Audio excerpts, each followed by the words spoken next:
Towards the end of the A section, right, you have this set of harmonics. In many scores it appears, but there is a great arrangement by Thomas Müller-Perring where I actually get this idea from, where you actually do play your first B, and then you have that D sharp. Start with an I upstroke, right? So I P, so P, I, P. Then for the F sharp, and notice that I just jump right away to the B string, right?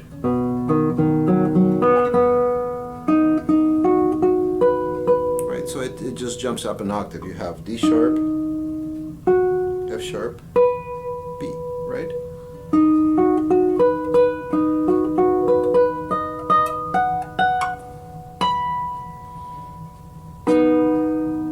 And you have your D sharp right here, which is the 13th fret, right? So very slowly.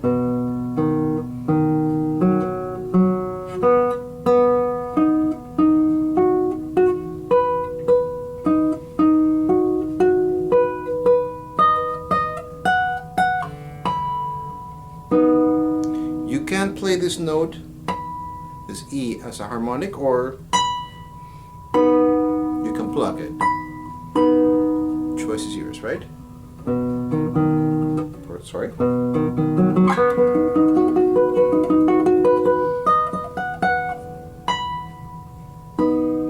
think I personally prefer the harmonics.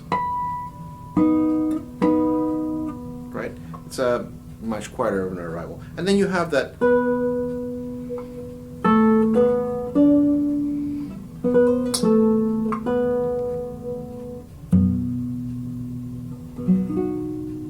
What you're trying to do with this is you're trying to create ambience and atmosphere, you know, for the piece.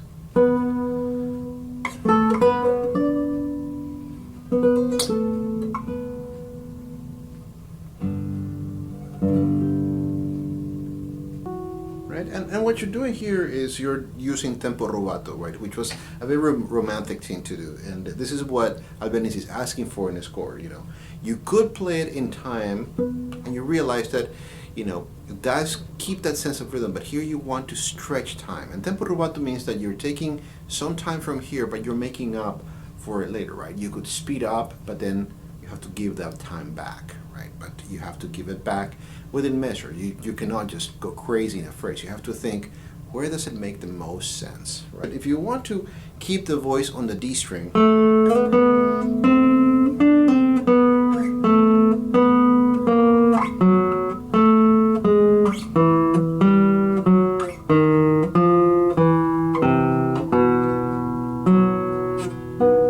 practice this very slowly, but here again we look at the concept of tempo rubato. Right, start on the A,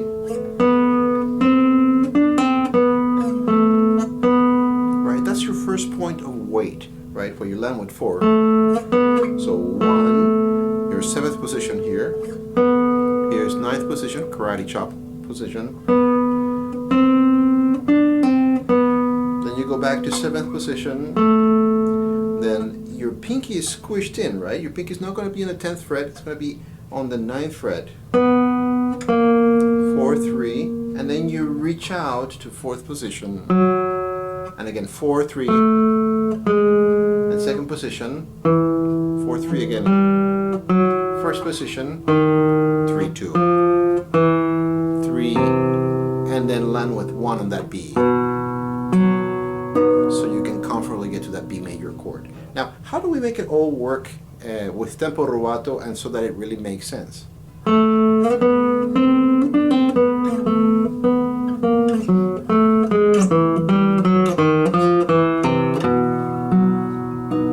Right, now, really, that seemed like it was faster, but in reality, I was not playing it that fast. Look at what I'm doing. I'm making sure that I land in position, and here I start speeding up, and that's how you use tempo rubato to benefit you in a place that it would be very technical, but it really makes sense to do it since we're trying to really pull out the melody in one string, right? So when you're dealing with one string and you want to pull out the melody, you either have a melody that you can handle moving and doing so much shifting in that string, or you can use a technique like tempo rubato or an interpretation scale like tempo rubato, right? And that's how we really make that.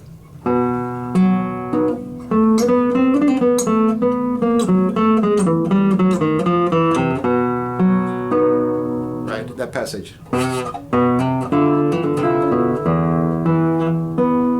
Now, how do we get that? You get that F natural there, which is 6th fret, 2nd string, right? Right, so you do a chuck the 1st string and that F, and they clash against each other, but because it's Spanish music, you're looking for that sound.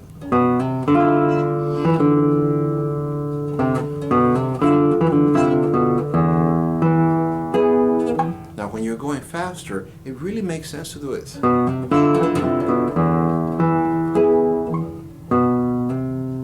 2, 3, the 7th fret, 8th fret. Right?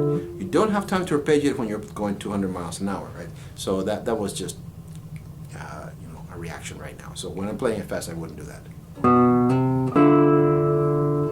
Down to the 5th string, then open 4th string, and again 3-2 on the 6th string. Then on 7th position.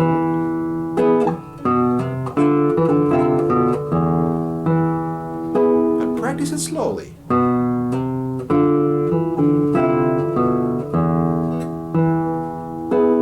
Right? The very end of Asturias has a beautiful coda. Starts with just an open B. Lands you on a C major chord. Right? The C major chord, 3, 2, A, and D strings, right? And then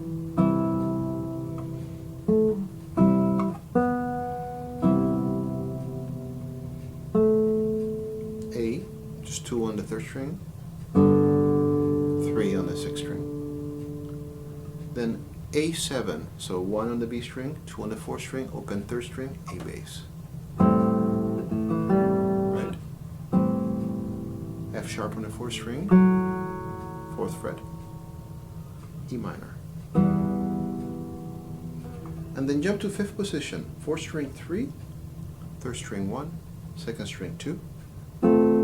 Play with a sense of wonderment, right? Then 2 moves upstairs to the 3rd string, 4 to the 4th string, and back to the same chord. Then come over. You could play this E open, but I'd recommend that you play it with your pinky on the 5th fret. Then 3 on the 4th string, 1 on the 5th string, and also grabbing the A on the 3rd string. Right? So take a look at how all of this works.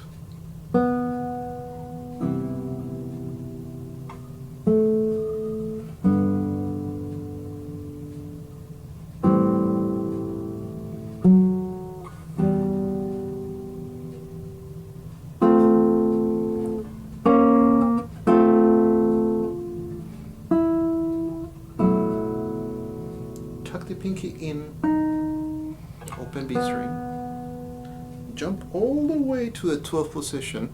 Your second finger is going to grab the 6th string on the 14th fret, 12th fret here, 13th, 14th, right? So you have your F sharp, and you have an open A harmonic with your index finger, right? So you're playing this note and that, right? So play them very gently, and then open string. All right, and then you have that movement part that you actually play so well.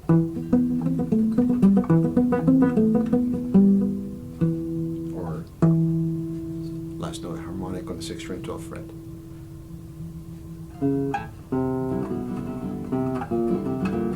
You could do it there.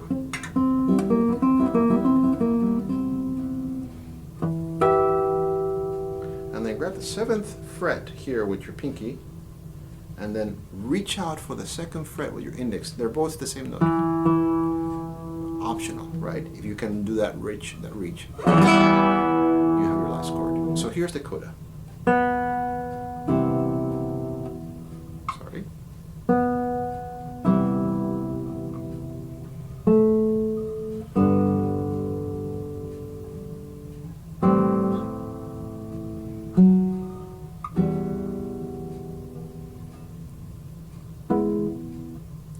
So here's the coda.